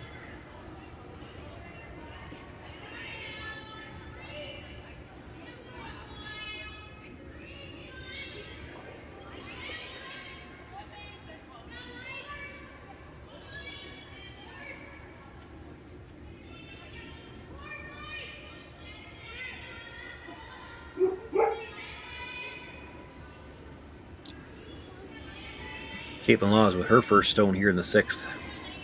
Looking to pick out the shot stone.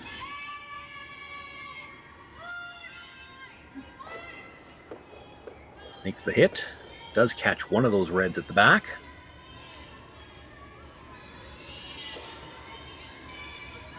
Still, it left the one that if Stephanie Schmidt can get right to the face of it, she would be shot rock.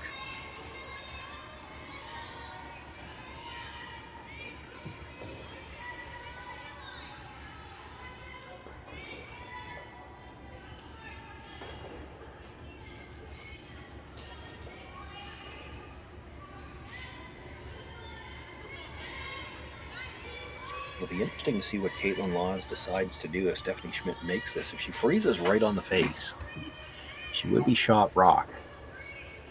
Kaitlyn wouldn't really have a shot to get it out. But, to make an in-turn draw to get the second point, it's just debatable whether or not it's even there. By the time you're by the corner guard, I don't know if you get by the stone at the top of the 8-foot. She could simply guard this side, say, have your one.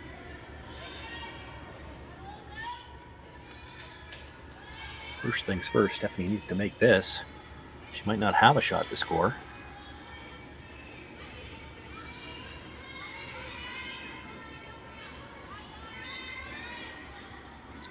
Brushers have not even thought about brushing it yet. Now they're going for curl. And this is really because it's already warm. You got to get a piece of that stone or you're getting nothing, and this is going to slide right through the back.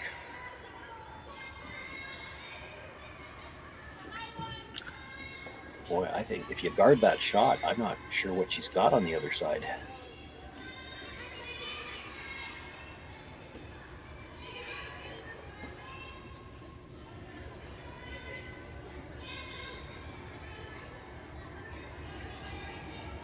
Really just looking to guard the path for the shot she just played, and you could come right in and bite the top of the 8-foot as long as you're guarding that path.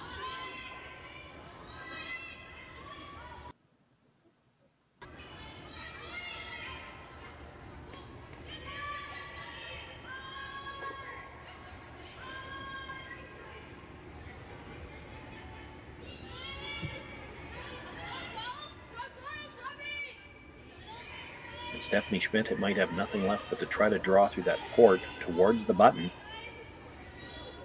on the in-turn side.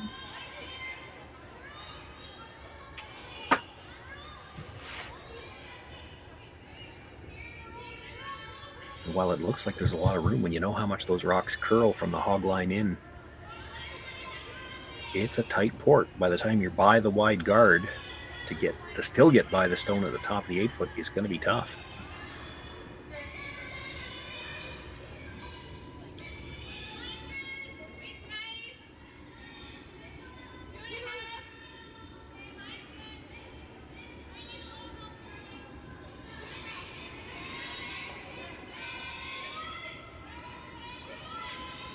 one brush down early just to hold the line for a bit.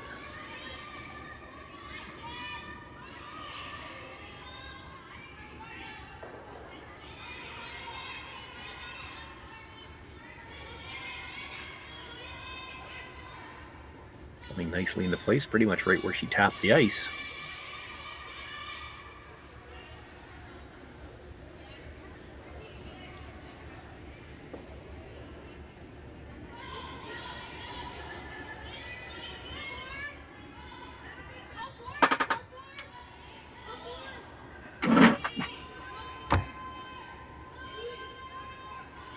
I don't know if it's in her repertoire. If I was going to be throwing it, I think you'd almost have to throw a bit of a spinning draw just to try to straighten it out a little bit.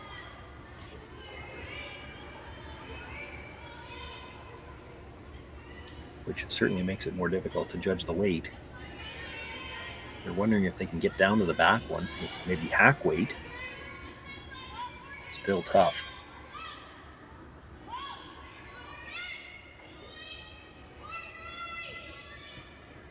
Got the long angle run in. It's not for a double. It's still just a tap in to try to score one.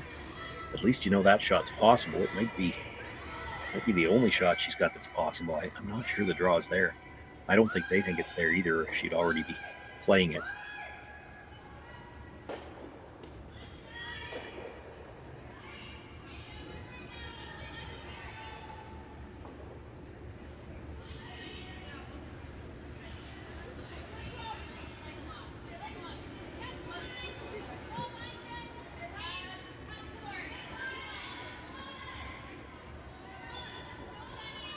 Well, she's going to try the draw.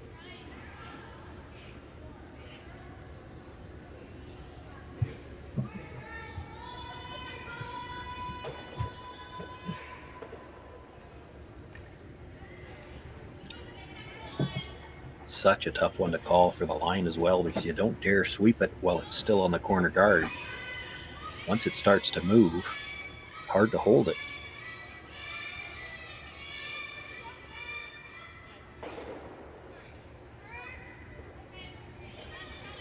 Trailing by 3, facing 2.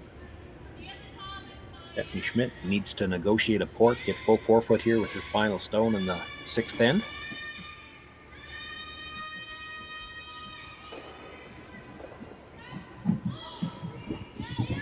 Pressure's staying close. This is moving early. She's by the corner. Going to be a little bit light and wouldn't have gotten by anyway. So it's a steal of 2. Kaitlyn Laws now with a 5-point lead after 6 ends of play. There's going to be a quick discussion, and it looks like they're going to keep playing. Well, they're looking at the scoreboard. Maybe just hang with them here for a second, see what they decide.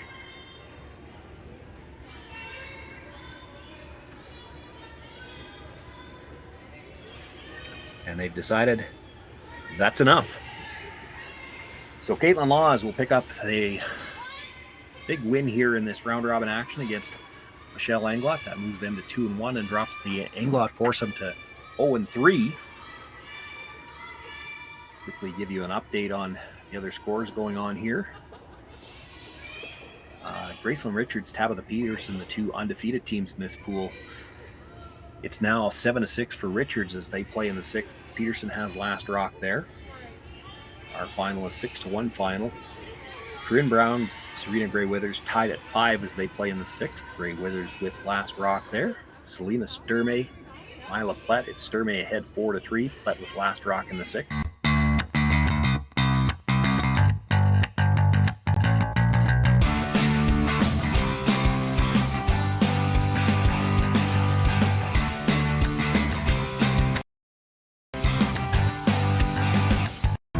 Stronger agronomics, better returns, greater peace of mind.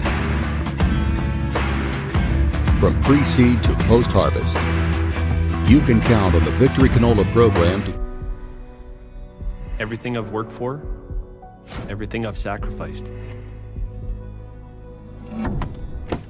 has led to this. It's out of your hands now. All the gold medals in the world can't help you now. You could throw the perfect rock and still miss. But it just takes one. You leave it all out there on the ice to leave behind a legacy. I don't remember a time when curling wasn't a part of my life. When I wasn't putting in the sweat and hard work to be the best that I can be. Clocking in the time, the effort to practice day in, day out. Curling is more than just a game. It's a family, a community. And when it's time to play, I know I'll be ready. Hardline, supporting hundreds of our next generation athletes.